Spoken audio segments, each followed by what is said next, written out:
मुझको फवालो मुसाफिर न समझो, मैं आया नहीं बुलाया गया हूँ।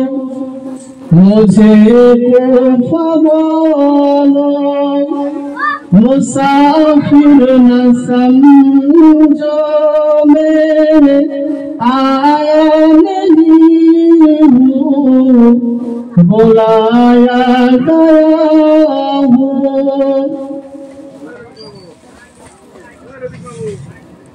कि मेहमान बनाकर सताया गया हूँ, मैं आया नहीं हूँ बुलाया गया हूँ। घुरिए जाओ, घुरिए जाओ। खुदा जाने कैसे है ज़बानी बहातुर का गाहे बंद पानी। मुझे को फवालो मुसाफिर न समझो, मैं आया नहीं हूँ बुलाया गया हूँ। अल्लाहुम्मा सल्ली अला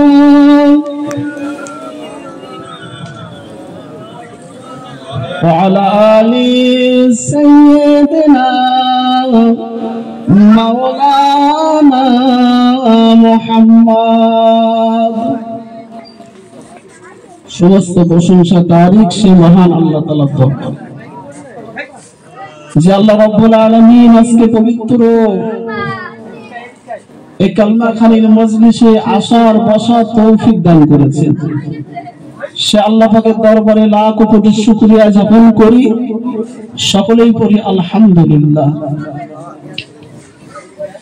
তারপরে পরে যে নবীকে আল্লাহ না সৃষ্টি করলে কোন কায়নাত 18,000 মখলুকাত আল্লাহ কিছু সৃষ্টি করিতেন না, সেই রাসূলের দরবারে লাখ কোটি দরুদ ও সালাম আমরা সকলে প্রাণ ভরে বলি সাল্লাল্লাহু আলাইহি ওয়াসাল্লাম। অতি সংক্ষিপ্ত আলোচনা উলামায়ে হযরতগণ আছেন, উপস্থিত আছেন আমার সম্মুখে গ্রামবাসী, দিনদার, ইমানদার, মুত্তাকি, মুমিন, মুসলমানেরা। আমরা সকলেই জানি যে কালেমা খানির মজলিস একজন মাইয়ের পৃথিবীর জমিন ছেড়ে চলে গেছে, তার উদ্দেশ্য করে আজকে এই দোয়ার মজলিস অতি সংক্ষিপ্ত সময়।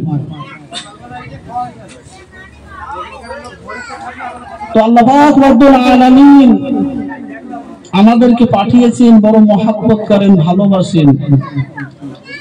আখিরি জামানার নবীর উম্মত করে পৃথিবীর জমিনে পাঠিয়েছেন, আমাদেরকে বড় মহব্বত করেন, ভালোবাসেন। তো আল্লাহ রাব্বুল আলামিনের পাঠানো হুকুমগুলো এবং রাসূলের তরিকা সর্বপ্রথম কথা আমাদের মানতে হবে। আমাদের রাসূলের অনুসরণ, ইত্তেবা, সুন্নতে নববীর উপরে আমাদের চলতে হবে। রাসূল বলছেন যে আমার সুন্নত, আমার কথা মতো, হাদিসের কথা মতো নিজের জীবনকে সাজিয়ে নেবে, নিজের জীবনকে গুছিয়ে নেবে। রাসূল বলছেন কাল কিয়ামতের মাঠে সে আমার সাথে একই পাশাপাশি থাকবে। যদি বলেন সুবহানাল্লাহ। যারা মজলিসে খেতে এখনো বাকি আছেন তারা গিয়ে নাস্তা করে আসেন। যে কথা বলছিলাম যে আল্লাহ রাব্বুল আলামিন আমাদেরকে বড় মহব্বত করে পৃথিবীর জমিনে পাঠিয়েছেন। আল্লাহ যে কতটা মহব্বত করে, আল্লাহ যে কতটা ভালোবাসে বান্দাকে, যে হাত দিয়ে আল্লাহ আমাদেরকে বানিয়েছেন, সে আল্লাহ যে কতটা মহব্বত করেন আপনি কিতাব পত্র না বললে বুঝতে পারবেন না। আল্লাহ বলছেন যে আমার কাছে এখনো 99 ভাগ রহমত আমার কাছে রেখে দিয়েছি, আর 1 ভাগ রহমত সারা পৃথিবীর মানুষের কাছে ভাগ করে দিয়েছি। আর এই 1 ভাগ রহমতে যদি এত ভালোবাসা এত মহব্বত হয়, আল্লাহ বলছেন আমার কাছে এখনো 99 ভাগ আছে। যদি বলুন সুবহানাল্লাহ।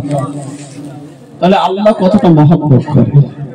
আল্লাহ রাব্বুল আলামিন চান না যে তার উম্মতিরা গুনাহ করলেও জাহান্নামে চলে যায়, আল্লাহ চান না। আল্লাহ মহব্বত করে বানিয়েছেন, ভালোবেসে বানিয়েছেন। আল্লাহ চান যে আমি জান্নাতকে 7টা বানিয়েছি, জান্নাতকে এমন করে 8টা বানিয়েছি, জাহান্নামকে 7টা বানিয়েছি, একটার থেকে একটা বেশি বানিয়েছি। আমার জান্নাতে সমস্ত উম্মতিরা যাক। যদি বলুন সুবহানাল্লাহ। আল্লাহ চান। তো আল্লাহ রাব্বুল আলামিনের পথে আমাদেরকে চলতে হবে। আল্লাহ পাকের একজন নবী ছিল যার নাম হচ্ছে নবী দাউদ আলাইহিস সালাম। এই নবী দাউদ আলাইহিস সালাম কিতাবের মতো বর্ণনা আছে যে নবী দাউদ আলাইহিস সালামের গলার কণ্ঠ আল্লাহ এত সুন্দর দিয়েছিলেন, এত সুন্দর দিয়েছিলেন। হাদিস শরীফের ভিতরে বর্ণনা আছে কাল কিয়ামতের ময়দানে সমস্ত মানুষ যখন পৃথিবীর জমিন থেকে বিদায় নিয়ে বিচার হয়ে যাবে, আল্লাহ জান্নাত জাহান্নাম দিয়ে দেবেন।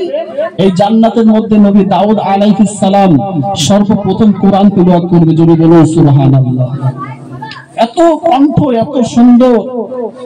তো এই নবী দাউদ আলাইহিস সালাম কিতাবের মধ্যে বর্ণনা আছে তিনি এই তানার উপরে জবুর কিতাব নাযিল হয়েছিল, তানার উপরে জবুর কিতাব নাযিল হয়েছিল।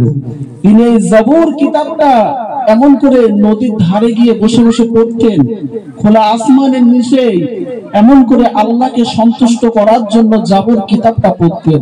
আর এত সুন্দর কণ্ঠ, এত সুন্দর পড়া, তো সমস্ত এমন করে নদীর মাছগুলো এসে নবী দাউদ আলাইহিস সালামের পড়াগুলো শুনতেন। যদি বলুন সুবহানাল্লাহ।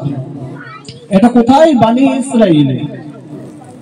তো এই বানি ইসরাইলের লোকগুলো এই নবী দাউদ আলাইহিস সালাম তিনি জবুর কিতাবটা পড়তেন, আর যে মাছগুলো সমুদ্রের মাছগুলো শোনার জন্য রাসূলকে মহব্বত করে শোনার জন্য আসতেন, আর মানুষরা গিয়ে সেই মাছগুলোকে ধরতো, সেই মাছগুলোকে ধরে তারা নিজেদের জন্য ব্যবহার করত। ভাইরা আমার, বাবাজিরা, নওজোয়ান তরুণেরা, যুবকেরা, আল্লাহ নবী দাউদ আলাইহিস সালামের প্রতি আল্লাহ এমন করে জবুর কিতাবটা নাযিল করেছিলেন। আল্লাহ পাক দাউদ আলাইহিস সালামের কণ্ঠে এত সুন্দর তেলাওয়াত দিয়েছিলেন, সুমধুর কণ্ঠ আল্লাহ দিয়েছিলেন। নবী দাউদ আলাইহিস সালাম সমুদ্রের ধারে বসে বসে বসে বসে আল্লাহ পাকের কিতাব জবুর কিতাবটা তেলাওয়াত করতেন। আর জবুর কিতাবটা তেলাওয়াত করার কারণে এত সুন্দর সুর, এত সুন্দর কণ্ঠ, এমন করে নদীর মাছগুলো এসে এসে নবী দাউদ আলাইহিস সালামের তেলাওয়াত শুনতেন। জোরে বলুন সুবহানাল্লাহ। নবী দাউদ আলাইহিস সালামের তেলাওয়াত মাছগুলো শুনতেন। ভাইরা আমার, বাবাজিরা, বনি ইসরাইলের লোক বড় খারাপ মানুষ ছিল। আল্লাহ পাক রব্বুল আলামিন বনি ইসরাইলদের উপরে হুকুম জারি করে দিলেন যে নবী দাউদ আলাইহিস সালাম শনিবারের দিন গিয়ে সমুদ্রের ধারে বসে বসে জবুর কিতাবটা তেলাওয়াত করতেন। এই জবুর কিতাবটা তেলাওয়াত করার কারণে সমুদ্রের মাছগুলো এসে ধারের কোলায় জমা হয়ে শুনতেন। আল্লাহ পাক হুকুম জারি করে দিলেন শনিবারের দিন যেন কোনো ব্যক্তি মাছ না ধরে, শনিবারের দিন যেন কোনো ব্যক্তি মাছ না ধরে। আল্লাহ টোটাল নিষেধ করে দিলেন যে শনিবারের দিন কোন বানি ইসরাইলের মানুষ যেন মাছ না ধরে, তোমাদের জন্য হারাম করে দেওয়া হলো। আল্লাহর হুকুম। কার হুকুম? আল্লাহর হুকুম যে তোমাদের জন্য মাছকে ধরা হারাম করে দেওয়া হয়েছে। তো আল্লাহ নবীর মাধ্যমে জানিয়ে দিলেন, কিন্তু বানি ইসরাইলের মানুষ তারা বড় চালাক ছিল যে আল্লাহ নবীর তেলাওয়াত শুনতে আসছে যে মাছগুলো এক জায়গায় জমা হচ্ছে, তো আল্লাহ নিষেধ করে দিয়েছে, তারা সেখান থেকে খাল কেটে গর্ত এমন করে নালা কেটে অন্য জায়গায় নিয়ে গিয়েছে। আর সেই মাছগুলো ওখান থেকে কিছু মাছ ভেতরে চলে গেছে, আর বনি ইসরাইলের লোক ওই তখন ওখান থেকে বান্ডাল দিয়ে মাছগুলো এমন করে শনিবার পার করে রবিবার সোমবারকে মাছ ধরে। মানে আল্লাহ নিষেধ করেছেন যে তোমরা শনিবার মাছ ধরবে না, কিন্তু যে মাছগুলো শনিবারে আসে সেই মাছগুলোকে তারা আটকে রেখে, কৌশলে আটকে রেখে শনিবার গেল, রবিবার সোমবার সেই মাছগুলোকে ধরে। ভাইরা আমার, বাবাজিরা, নওজোয়ান তরুণেরা, যুবকেরা, আল্লাহ পাক নিষেধ করার কারণে, আল্লাহ পাক নিষেধ করা সত্ত্বেও বনি ইসরাইল মাছ ধরতে থাকে। শনিবারে আল্লাহ নিষেধ করেছে, শনিবারে ধরে না। এমন করে মাছগুলোকে এক জায়গায় জড়ো করে বান্ডাল দিয়েছে, এমন করে মাছগুলোকে বান্ডাল দিয়ে সুন্দর করে তারা এক জায়গায় আটকে রেখে শনিবার চলে যায়, রবিবার সোমবারে তারা মাছগুলোকে ধরে।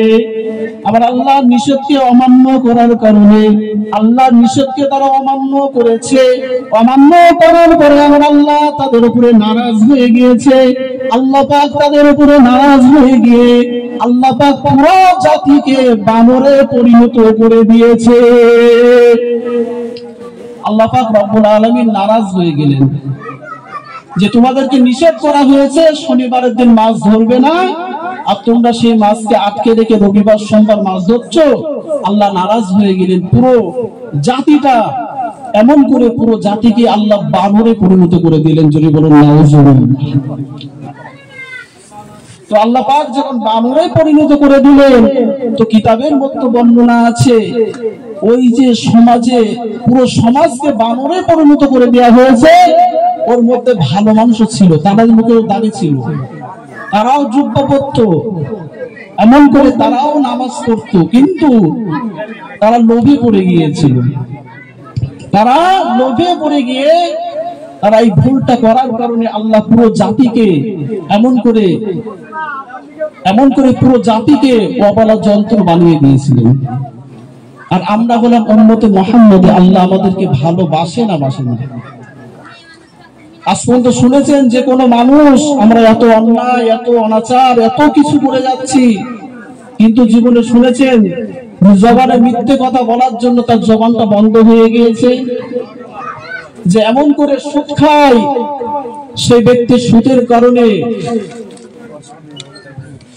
সে ব্যক্তির কবরে এমন করে আগুন ধরে গিয়েছে, এমন কিছু শোনা যায় না। কেননা আমরা উম্মতে মুহাম্মদে, জোরে বলুন সুবহানাল্লাহ। আল্লাহ বলছেন আমার নবীর খাতিরে আমি আল্লাহ এই জাতিকে এখন কিছু বলবো না, বিচার একদিন হবে। আল্লাহ ছাড় দিয়েছে কিন্তু ছেড়ে দেয় না।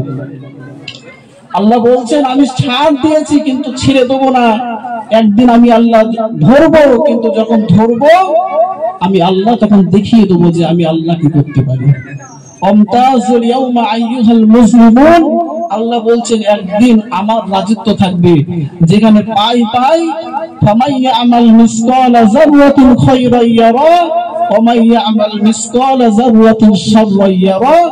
যেখানে দাঁড়িয়ে বান্দার সমস্ত ভালো কাজের হিসাবটা সরিষার দানা পরিমাণ হলো সামনে তুলে দেখানো হবে, আর বান্দার খারাপ আমল যদি সরিষার দানা পরিমাণ হয় আল্লাহ তুলে দেখিয়ে দেবে, আল্লাহ তুলে দেখিয়ে দেবে। তো এই হচ্ছে বিষয় যে তারা আল্লাহ রসুল নবী দাউদ আলাইহিস সালাম এর হুকুমকে অমান্য করার কারণে আল্লাহ পাক তাদের জাতিকে কি করেছিলেন? বানরে পরিণত করেছিলেন। কিন্তু আমাদেরকে আল্লাহ কিছুই বলে না। এটা নবী মুহাম্মদ রসুলের একটা দোয়া, তিনি দোয়া করে গিয়েছিলেন, আল্লাহ আমার উম্মত যতই গুনাহ করুক, যতই খারাপ কাজ করুক, তাদেরকে পৃথিবীর জমিনে কোনো শাস্তি দিবেন না, পৃথিবীর জমিনে কোনো সাজাই ফেলবেন না, কিন্তু তাদের বিচার একদিন হবে। শুধু তাই নয়, নবী মুহাম্মদ রাসূলুল্লাহ সাল্লাল্লাহু আলাইহি ওয়াসাল্লাম এমন একজন নবীর আমরা উম্মত, বলা হচ্ছে অন্যান্য নবী রাসূল উম্মতিদের থেকে 500 বছর আগে আল্লাহ আমাদেরকে জান্নাতে পাঠাবেন। যদি বলুন সুবহানাল্লাহ।